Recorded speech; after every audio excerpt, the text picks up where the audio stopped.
Hey, and welcome to this Making Space commentary. I set my screen recording while working on this and just noodling around. So this is being recorded, my voice is being recorded after the fact. But as you can see here, I've grabbed an image of this really cool sort of nebular volumetric string, I guess. And I've just applied a mask to it. And the trick with something like this is not to worry too much about cutting it out perfectly, but to feather it a lot. And yeah, you can see I'm sort of scrolling in and out because I've rotated it around to the angle I want. And then I noticed over in this side it was quite light and it didn't look right having it too tight. So I was just pulling it out a little bit. So I was getting sort of a natural gaseous halo.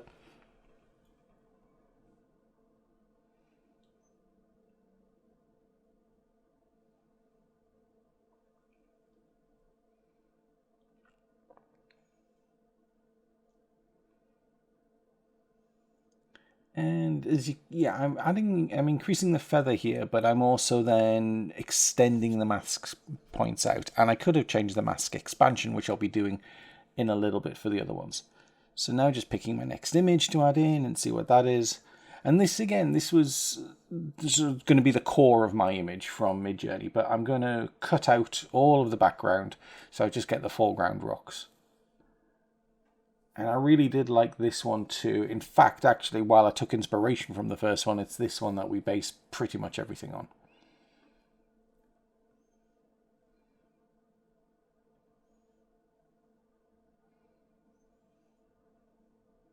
So I'm just going to use the mask tool again, and this time I'm just going to start with the pen, cutting out what is definitely not going to be in the final image of this whole section. Because while that rock is awesome, it takes up a lot of real estate. Now, with hindsight, I might have decided to use that rock and repurpose it in a different way.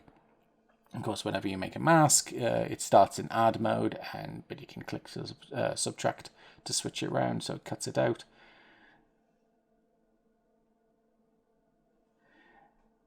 There we go. And then it was a case of looking at what else would work in that space.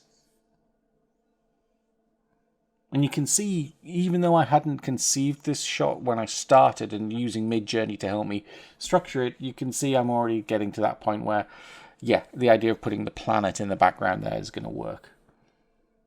So now I need to make a lot more space. So I'm just increasing my mask.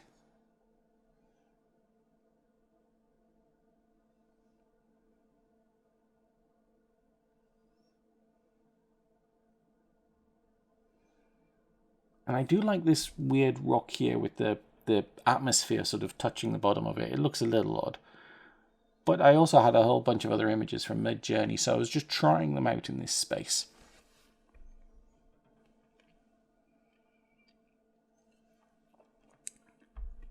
And that looks really cool, but it's a little dynamic for what I'm doing here. And it sort of would work, but it might be a bit confusing.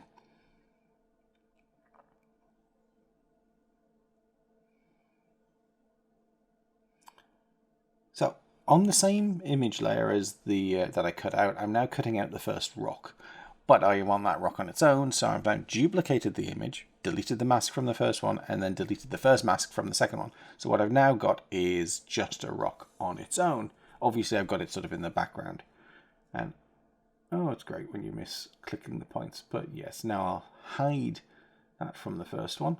Don't necessarily have to do that, but for what I was planning or thinking about, that's what I wanted to do.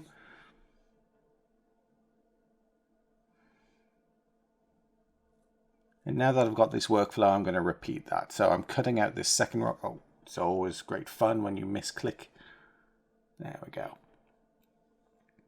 Now, with hindsight, having looked at the final shot, and I am slightly bugged by it, I think probably what I would have done is not use the original rocks, but replace them with actual sort of rocks with a full dimension on them. I kind of faked it with Bevel Alpha, and it worked for a bit, but when you look at it back, it's like, yeah, maybe not. So probably next time I wouldn't use the original rocks from the image, but take inspiration from that. And this is the third one I'll cut out. Oh, and misclicked again. Sometimes when you do that, it's best to just click wide and then you can tidy up the mask later. And that same workflow of deleting one mask and then duplicating it and moving it up and deleting the alternate masks.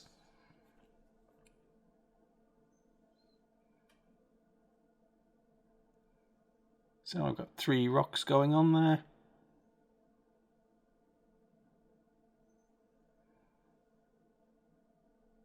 And I end up, and I don't remember if I do it at this point or in a bit, but that bottom right corner I end up cutting out as its own entity, just so I can get like a bit of extra fake depth going on.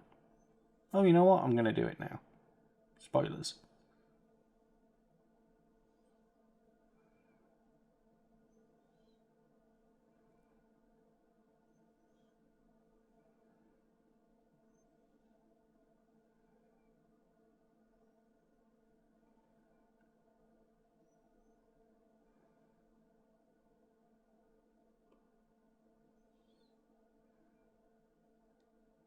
Please let me know in the comments below if you'd like this sort of extra commentary, because if this proves successful, then I might start screen recording while I'm just noodling around in After Effects so you can sort of see my thought process as I go along.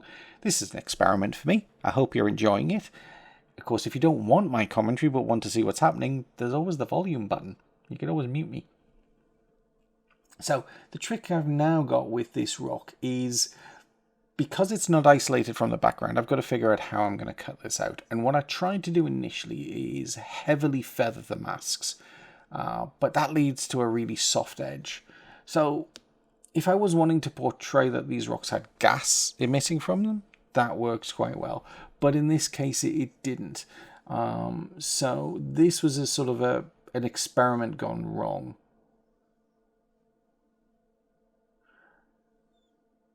And of course, when you've got 4 rocks, or 4 separate pieces, you've then got to do this again and again. But you can see I'm already getting something. There's already, the basis for something there. So I've made all the layers 3D, and I'm now going to shove the string nebula as far back as I can think of, 10,000 pixels. And I'll scale it back up, so as far as the camera is concerned, it's the same. But if I added any parallax or any movement here, it's going to pick up on that, and it's going to be in the far distance. And then what I tried to do is I decided to set the original set of rocks, the BG rocks here, the background rocks, to be at 0 pixels and bring everything else forward. Now, as you bring things forward in Z space, you then need to scale them down. Now, one thing that is happening with here, and some of the challenges, because I've used AI to create all these images, I've got some really good photos, and they're sort of well lit on their own, and it's done pretty well. But obviously I've only got one angle here. So if I'm needing to do a great big sweeping vista, then yeah, this wouldn't be the way forward. But as I'm sticking in 2D, it's working quite well.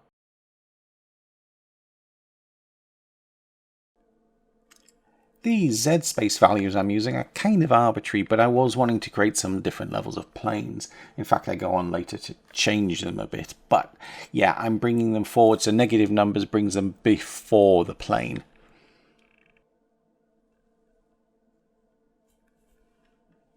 Now, I'm going to adjust the composition at this point from 30 seconds down to 10. I think that's quite important to keep these shots short. 30 seconds is too indulgent. I mean, to be honest, I've now seen this shot multiple times, and even at 10 seconds it feels too long. Whereas, the shorter it is, the more impressive it is before you start seeing all of the flaws.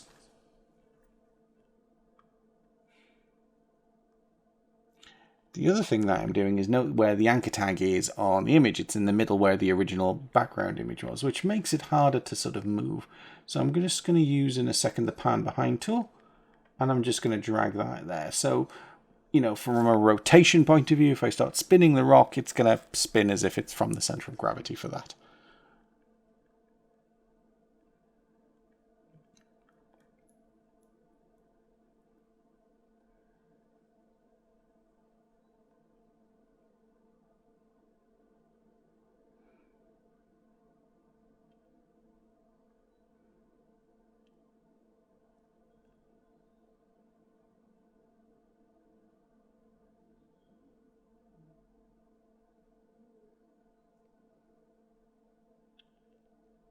And of course, by having cut this out 4 times, or having made 4 cutouts from it, I now have to repeat. Now you know why I always use the fast forward in my videos.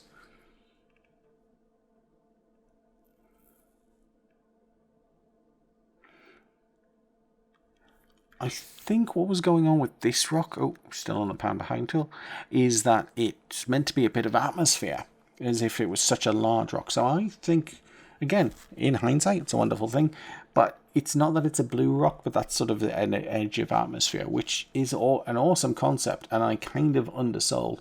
What I probably should have done was made this massive, had it far back in Z space, so that it was like a blown up bit of planet, but it was a quick video I was doing here.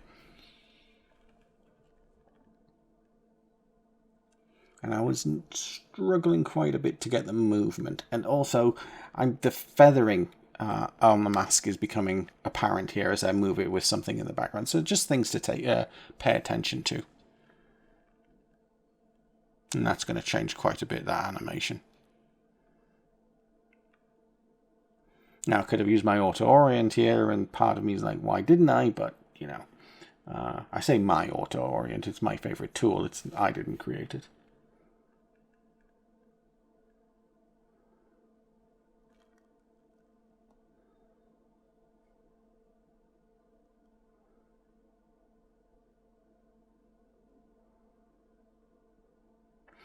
Now, again, this is me recording my experimenting. So I was just playing around at this point, but what becomes or starts to become apparent to me is that it looks weird that the 2 rocks are moving sort of in the same direction, as if they've been sucked in from a gravity point of view, which just looks slightly distracting.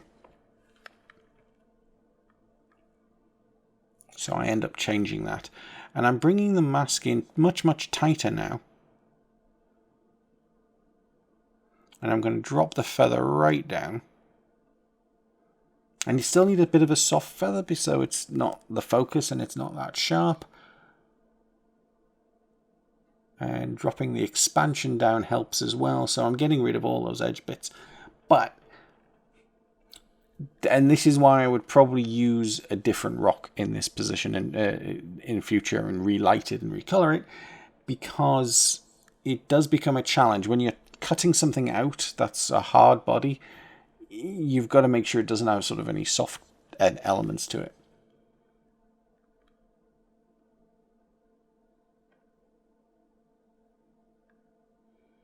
But there we go. Just by moving it in a different direction, it automatically feels like the system's a little bit more chaotic, which, considering there's like a whole field of rocks so thick, in fact, that they're obscuring the stars behind them, that felt a bit more natural.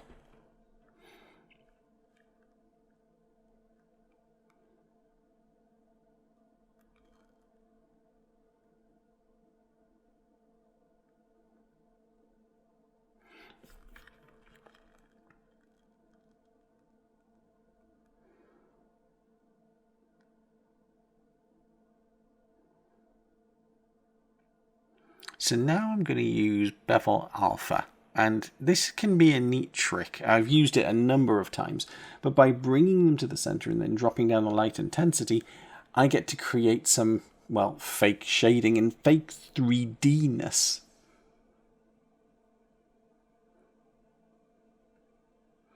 Now, I still wasn't happy with my cutout, so, oh yeah, and the other thing is when I rotate it, I can also create additional fake 3D-ness by editing the light angle, so that as it rotates, the light stays in the same position. Little tricks to help sell.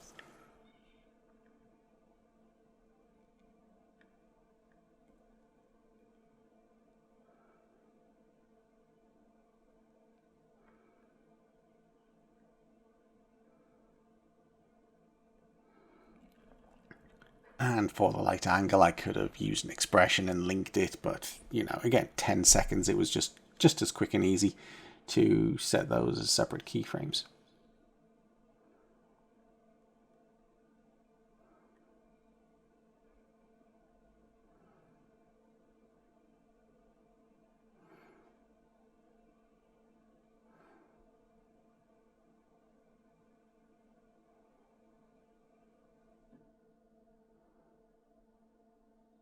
Now it's all a bit too perfect on the edges, so I decided to add a second bevel, and I think I needed to spend more time on this than I did, because when I do, I'm sort of creating like an edge to everything, which it sort of makes sense, but it didn't really work.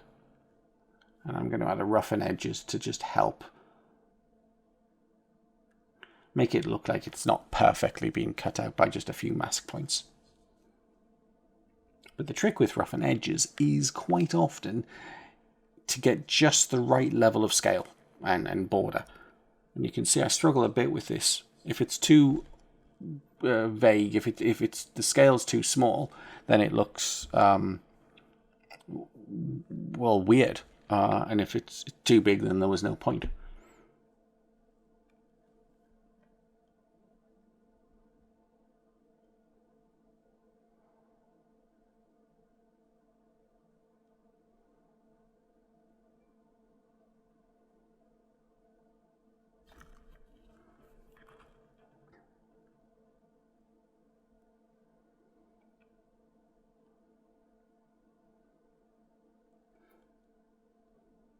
And I'm just pick whipping one light angle to the other so I don't have to deal with that.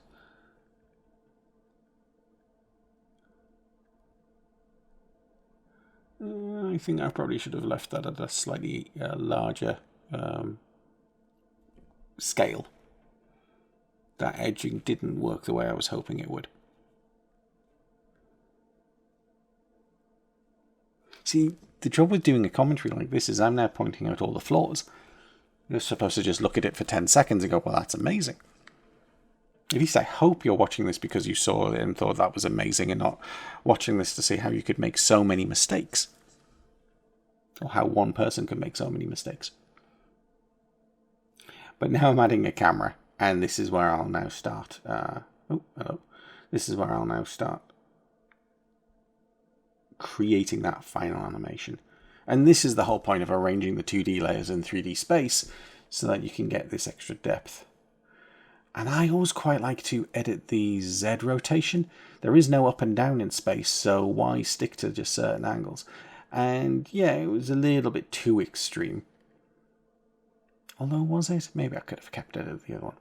But just by doing that, again, it creates this sense of parallax. Well, it creates a parallax, which creates a sense of 3D.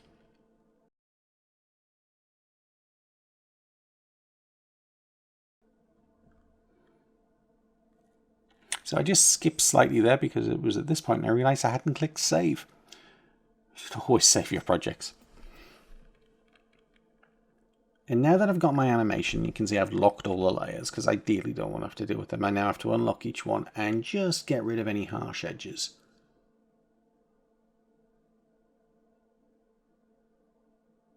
And undoing the mask points so I can actually cut them out and set the second one to subtract. There we go. And this is where the checkerboard background obviously comes into its own. And what you'll see me start doing as well is soloing the layers. So I can work it. You see I've put that mask on the wrong layer.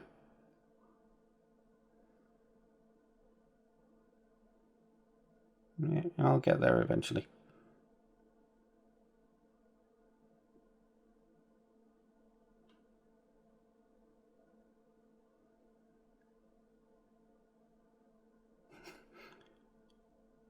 Come on, past me, figure it out.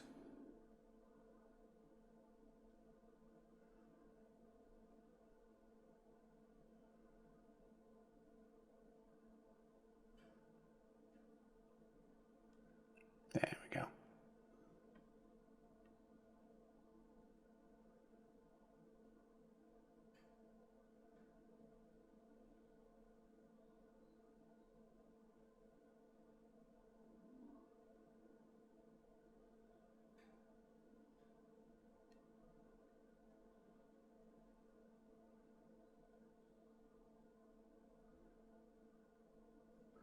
And now I'm creating my stars for the background. Seeing as I now have the camera move locked in, and again, if I've not got a lot going on in space, then, putting in some stars works out quite well. I've obviously got a preset I've already set up and talked through. It does have the twinkle element on it, so I've always got to turn that off.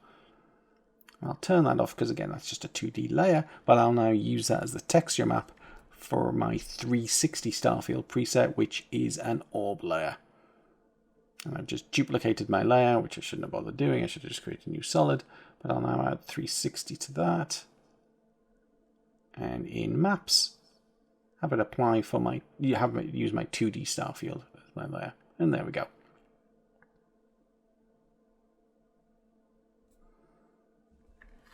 So again, you can see it immediately changes everything.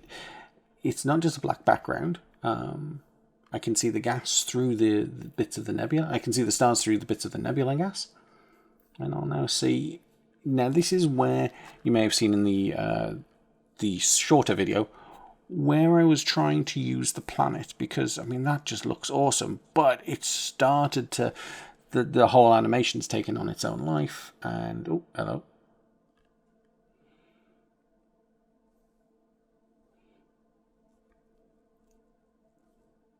And it was a bit of a struggle getting to use this.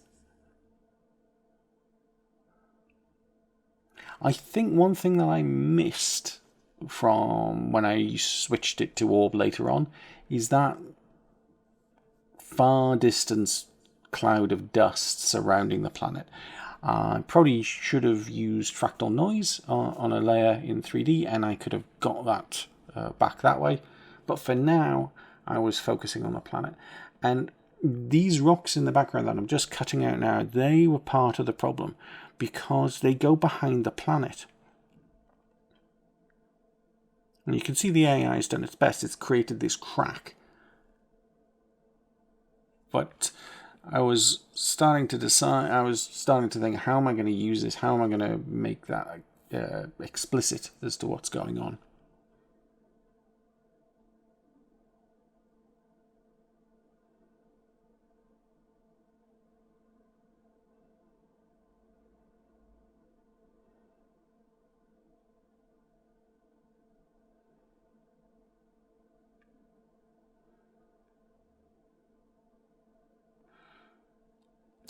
Yeah, I think with hindsight being a wonderful thing, I really do like those mid-clouds of rocks. I probably should have come back and kept it, but you know, I was just messing at the time. And to be honest, as I was messing, even though I'd said it recording, I didn't know if I was going to get something I'd want to talk about afterwards. This was all just for my own fun.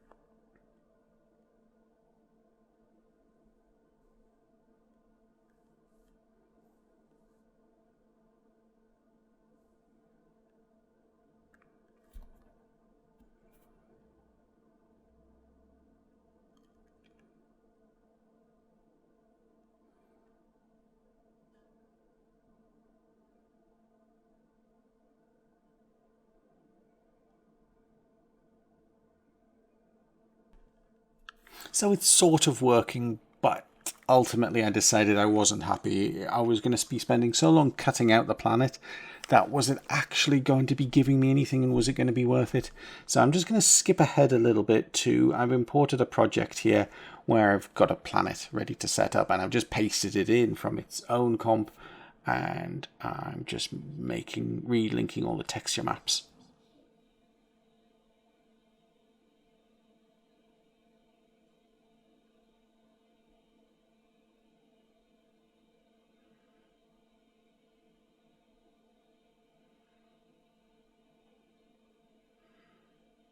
And then at this point, I struggle to remember whereabouts it should be in the overall scheme of things. But I get it right. And there goes our original planet. And obviously it doesn't look great right now, but that's because I've not lined up the sun, and I've not... Whenever you're ready. And I've not turned on the atmosphere and the clouds, which really helps sell it.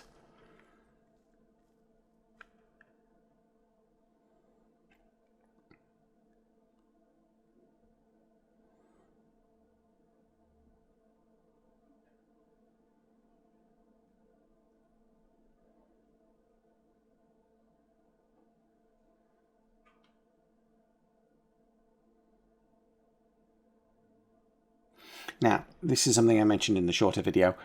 When you add a 3D light and you've got 2D layers in, they have a setting in material options about responding to lights, except lights.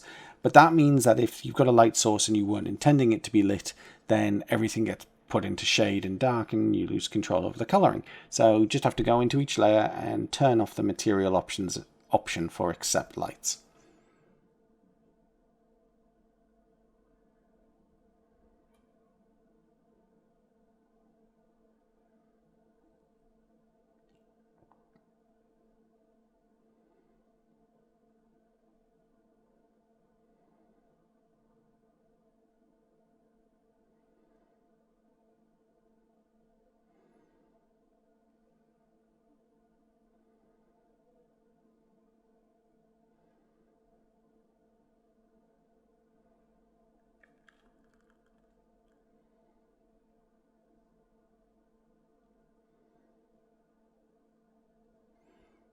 And I was being very diligent with the padlocking. Probably in hindsight I didn't need to be.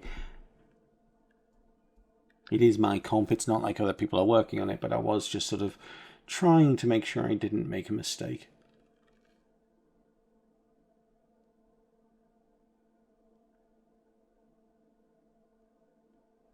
And that, in essence, is it. Just got to sort of resize everything and position everything the way I want. I've got another half hour of recording here, but everything really from this point on is tweaking. I'd had a previous project I had where I'd built a spaceship, which I decided, rather than using somebody else's IP, I'd bring in. I'm just moving the sun here so we can see a bit more of the planet. And so I've skipped ahead here. I've got my model come in via element, and I've just pasted it in from its own comp that's sitting there. And now it's just a case of scaling it down and getting it appropriate. It's a big model. I built it in 3 different sections using Cinema 4D. I believe when I built this, because it is a few years ago, I had the full Cinema 4D. I'd have to look to see if it's possible to create in Studio. But actually, it's quite an interesting one because I was trying to scale down the model to see if that would work, and it wouldn't. Scale down the particle size. But yeah, this model came from, I was just needing some inspiration. So sort of using something like Midjourney, I used the Google image search and put in something like spaceship or whatever, and found a whole bunch of sketches just in 2D, just people's different designs on DeviantArt or DeviantArt or whatever you pronounce it, and just taking those as inspiration, taking those as concept art. I built a couple of different spaceships.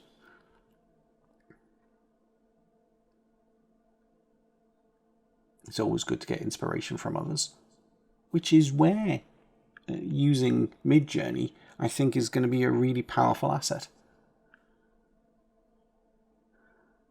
So that big dome at the front was an add-on by me. It was just the idea of, an asteroid shield. So anything coming straight at the spaceship would be bounced off this big mesh. And then you've got these rotating habitation quarters, and then you've got engines and things at the back.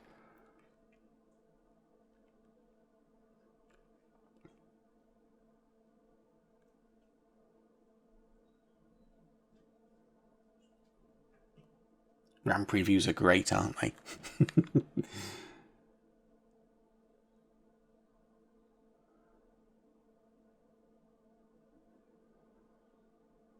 So I was getting a little bit of speckling, and it turned out to be on the planet. It turned out to be the cloud layer, and I couldn't really be bothered to sort of delve into it properly, so I just turned the glossiness down, which got rid of it.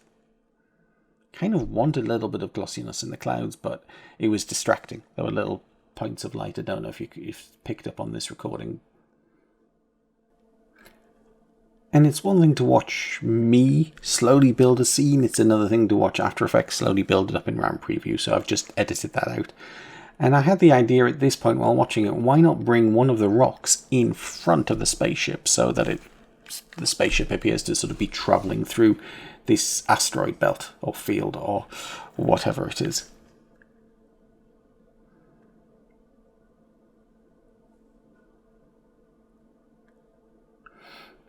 Now this is the thing, now that I've positioned my sun, I'm changing the light angle on all the rocks that are going to be rotating and spinning so that the shadows are all lining up. Nothing ever has to be perfect, but it, it can help sell it. Again, you don't want to be in a situation where somebody's yanked out because something looks wrong.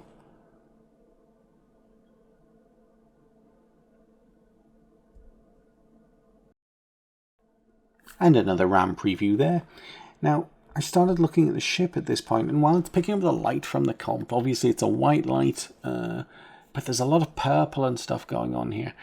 And Andrew Kramer has an amazing tutorial, which I'm tempted to expand on, where he uses image-based lighting. I think there are ways to sort of speed that up and improve it, but what I was wanting to try to do was just make it look like there was a little bit more lighting going on. So in addition to that, within the render settings and the use comp lights, you've got all of these additional features in Element. So I'm just trying to pick something that looks right. It's been a little while since I'd used Element in this way, and I got used to things like Orb, where you can set the general color of the atmosphere, and I noticed here that there wasn't that ability. I can put a tint on, but it's far too strong.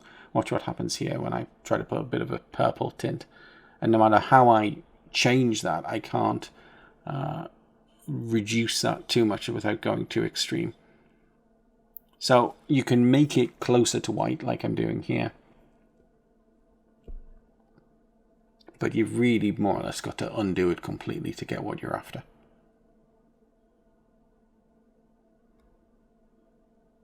So where the image-based lighting comes in is that you could have a 360 of this entire environment and use that to light without having any suns at all for the elements.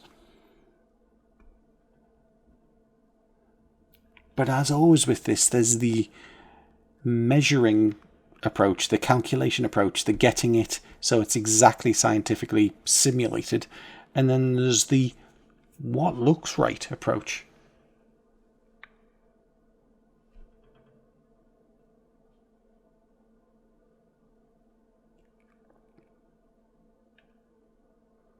And I spent a bit of time with the shadows trying to compare and see what looked right again. I sort of wanted the shadows darker.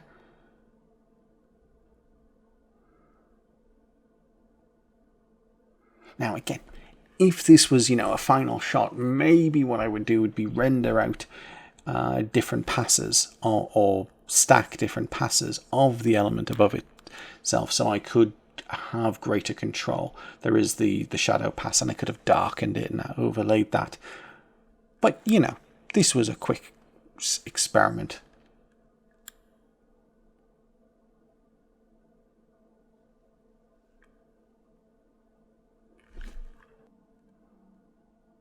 I say quick experiment, I spent far too long messing with the lighting trying to sort that out. So I've just skipped ahead. I added and then have deleted a sort of a dirty glass texture from the top and put a vignette around it, but it didn't look right and it was slightly distracting. Not recorded in this, but later on I ended up adding a fractal noise effect, just using one of the background presets with a bit of a purple tinge at the top of the screen, just because that rock that's in the top right was looking a little hazy, so I wanted to imply that there was gas or something like that, and I think that helped.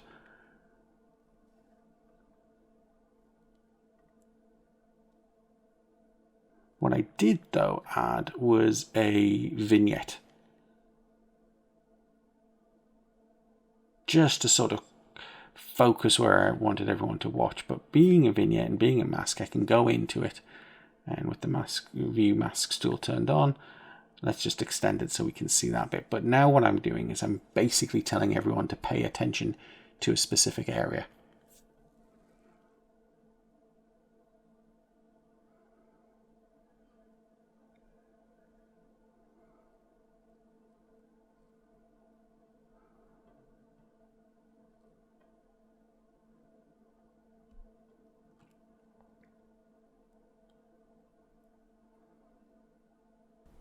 And I'm being quite broad now with the opacity because I'm just trying to get the subtleness right. And of course I can dial in later on and make alterations to that. But yeah, I wanted to see how much of an impact it was actually having.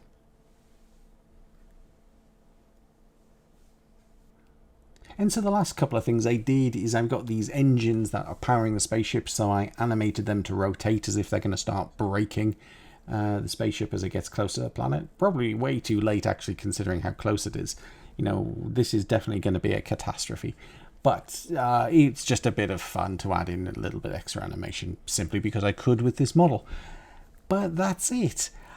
I hope you like this format. Let me know in the comments below, like I said earlier, if you'd like me to do this again and talk through my thinking as I go. I don't think I'll ever do a live recording like this because, well, frankly, I'll spend more time worrying about what I'm saying than what I'm actually doing on screen. But you've probably had a bit of an insight into my thought processes here. So if you like this video, as I say, hit the like button, obviously, but let me know in the comments below. And thanks very much for watching.